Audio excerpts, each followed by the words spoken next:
Hello दोस्तों, नमस्कार। इस वीडियो में हम शुगर कैन क्रॉप प्रोडक्शन के बारे में कुछ महत्वपूर्ण तथ्यों के बारे में बात करेंगे। सबसे पहले इसका बॉटनिकल नेम जो होता है Saccharum officinarum. Saccharum officinarum botanical name. In India great research on hybridization of cane is done by the किसके द्वारा की गई? T S. Venkataraman. Hence is known as a sugar cane wizard. इनके लिए शुगर कैन विजार्ड कहा जाता है किसको? टी.एस. वेंकट रमन। कहाँ के हैं ये? इंडिया के। द वर्ड सैकेरम जो वर्ड है वो ड्राइव्ड फ्रॉम संस्कृत वर्ड शर्करा। संस्कृत के शर्करा वर्ड से लिया गया जिसका अर्थ होता है sugar. Sugar industry is the largest agro based processing industry after the textile in India. India में क्या है कि जो शुगर इंडस्ट्री है वो टेक्सटाइल इंडस्ट्री के बाद सबसे बड़ी इंडस्ट्री है जो एग्रीकल्चरल वेस्ड है। Uttar Pradesh is on the first place in the both area and production. Sugar cane के प्रोडक्शन और एरिया दोनों में प्रथम स्थान किसका है? उत्तर प्रदेश का। अगर प्रोडक्टिविटी की बात करेंगे तो साउथ इंडिया में ज़्यादा प्रोडक्टिविटी है और उसमें फर्स्ट प्लेस पे है हमारा तमिलनाडु। वर्ल्ड में क्या है? वर्ल्ड में सबसे ज़्यादा प्रोडक्शन कहाँ? प्रोडक्शन और एरिया में दोनों में हमारा भारत है। The world highest area of sugar can area में है और प्रोडक्शन ब्राज़ील में सबसे ज़्यादा होता है। फैमिली इसकी पोएसिए 2n बराबर जो इसके होते हैं 80 और ये पेरिनियल प्लांट में आता है, बहुवर्षीय पौधा है ये।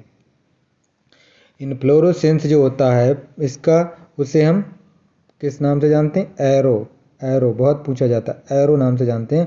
और इस इन्फ्लोरेसेंस के निकलने की क्रिया को हम क्या कहते हैं? एरोइंग। प्रोसेस जो होती है इन्फ्लोरेसेंस के निकलने की शुगर कैन में उसे एरोइंग कहते हैं और इन्फ्लोरेसेंस को हम एरो कहते हैं। C4 प्लांट है ये और इंटरमीडिएट सॉर्डे प्लांट है। ओरिजिन ऑफ प्लेस जो है इसका न्यू गिनिया।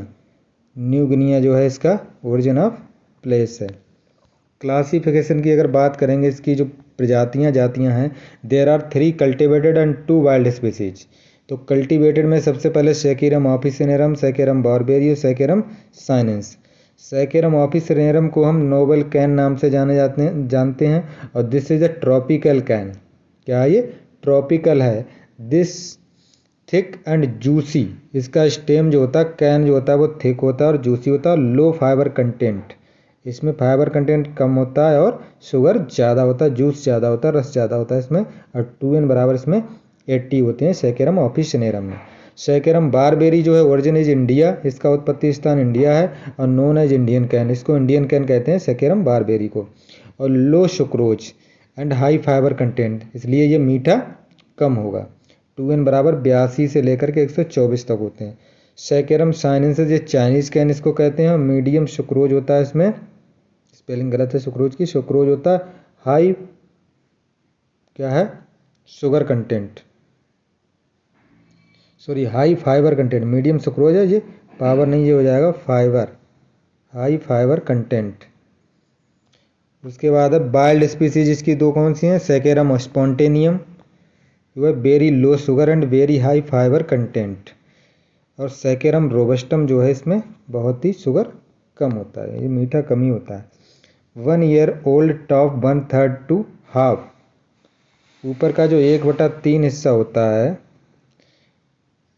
कैन का वो बीइंग कंपैरेटिवली इमेच्योर, जो कंपैरेटिवली इमेच्योर होता है, having high glucose content, good for germination. Seed के पर्पज के लिए जो कैन होता है उसका 1/3 से लेकर के हाफ तक ऊपरी हिस्सा जो होता है वो सीड के लिए, प्लांटिंग के लिए सबसे उपयुक्त माना जाता है। 3 बड वाली 35,000 से 40,000 सेड्स पर हेक्टेयर ऑब्टेन्ड फ्रॉम, जो 75 से 80 कुंटल गन्ने से प्राप्त हो जाते हैं, जो 1 हेक्टेयर के लिए पर्याप्त होते हैं।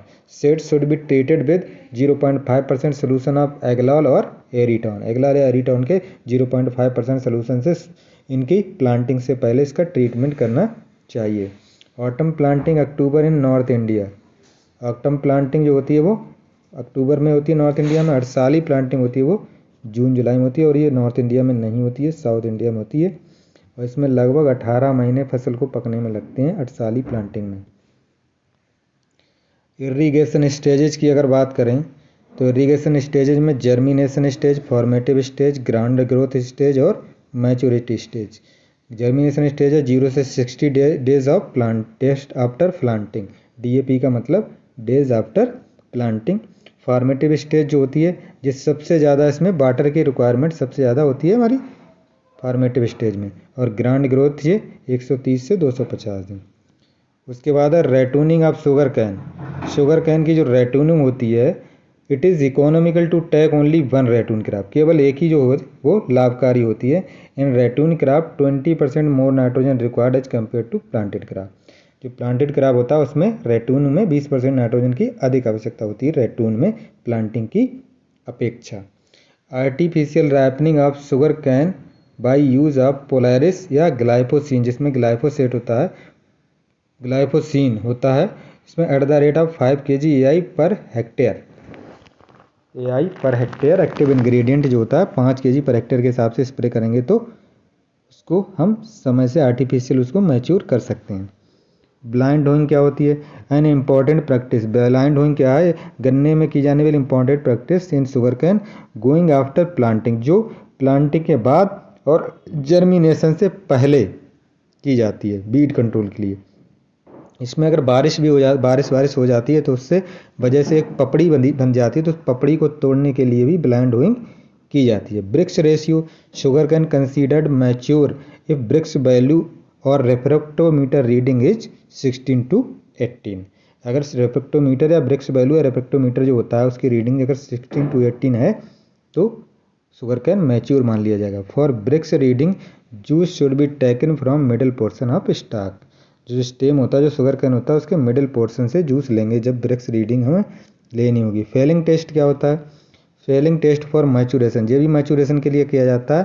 Fehling test solution reading should be less than 0.5%। Glucose अगर 0.5% से कम आ रहा है तो भी शुगर कैन मैच्योर माना जाता है। उसकी हार्वेस्टिंग कर सकते हैं। Crop logging. क्रॉप लॉगिंग क्या होता है? HF क्लीमेंट्स इन हवाई developed the concept of crop logging. It is the फोलियर diagnosis comparing the nutrient status. फोलियर diagnosis है जिसमें न्यूट्रिएंट्स का स्टेटस चेक किया जाता है। Comparable leaves of high and low yield crop plants generally used in sugar can in the हवाई। इसमें leave का diagnosis किया जाता है। क्रॉप लॉजिंग, ये तो falling down of crop due to the strong wind. हवा चलती है तो स्टेम जो गिर जाता है गन्ना, उसी को हम कहते हैं क्रॉप लॉजिंग। इसको हम रोक कैसे सकते हैं? बाई ट्रांसप्लांटिंग, अर्थिंग अप, उसके ऊपर मिट्टी चढ़ा के, रैपिंग बांध करके और प्रोपिंग, उस पर प्रोपिंग करके टेक लगा करके। In Brazil sugar cane is also used है source of energy. Source of energy के रूप में ब्राज़ील में इसको इस्तेमाल किया जाता है। गैसोहॉल जो है वो prepared from 80% petrol and 20% alcohol from sugar cane और which are use in automobiles. इसमें 80% पेट्रोल और 20% अल्कोहल मिला करके बनाया जाता है गैसोहॉल, जो ऑटोमोबाइल्स में ईंधन के रूप में इस्तेमाल होता है।